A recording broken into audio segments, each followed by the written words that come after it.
Alors déjà, il faut savoir que c'est une demande personnelle. D'accord? Donc nous, on ne va pas pouvoir venir et vous donner une recette miracle. D'ailleurs, il faut se méfier de ceux qui disent avoir des recettes miracles en termes de mutation, puisque personne ne peut connaître les barèmes avant la fermeture du serveur. Donc après, pour faire ses vœux, moi ce que je conseille, c'est déjà de bien réfléchir à l'endroit où on a envie de vivre. Ensuite, on calcule ses points et on compare avec les barres des années précédentes. Mais attention avec ça, parce que ces barres, elles ne sont qu'indicatives. Et ensuite, cette année, il y a beaucoup de changements au niveau des mutations et au niveau des calculs de points. Donc, ces barres, elles vont obligatoirement changer. Néanmoins, elles permettent de se placer. Oui, il y a de nombreuses modifications cette année, en commençant par l'ancienneté, qui sera plus prise en compte. Avant, une année d'ancienneté comptait 10 points, maintenant, elle compte 20 points par exemple.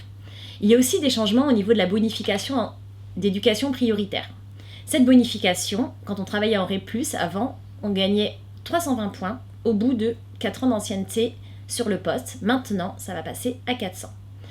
D'autres modifications sont aussi notables, par exemple pour les rapprochements de conjoints, où là, les bonifications d'académies non limitrophes ou de départements non limitrophes sont divisées par 2.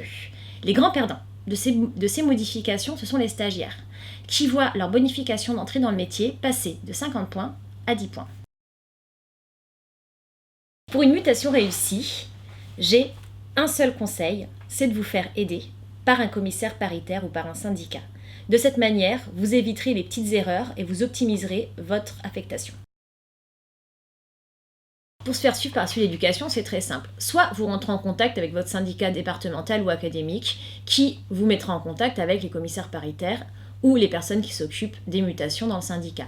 Sinon, vous pouvez aussi aller sur le site fédéral de Sud Éducation et là, vous avez un petit formulaire à remplir et vous avez aussi une fiche de suivi. Alors cette fiche de suivi, il faut bien la remplir. Il faut l'envoyer à votre syndicat départemental ou académique et à la fédération pour que les élus puissent vous suivre tout au long de votre trajet de mutation.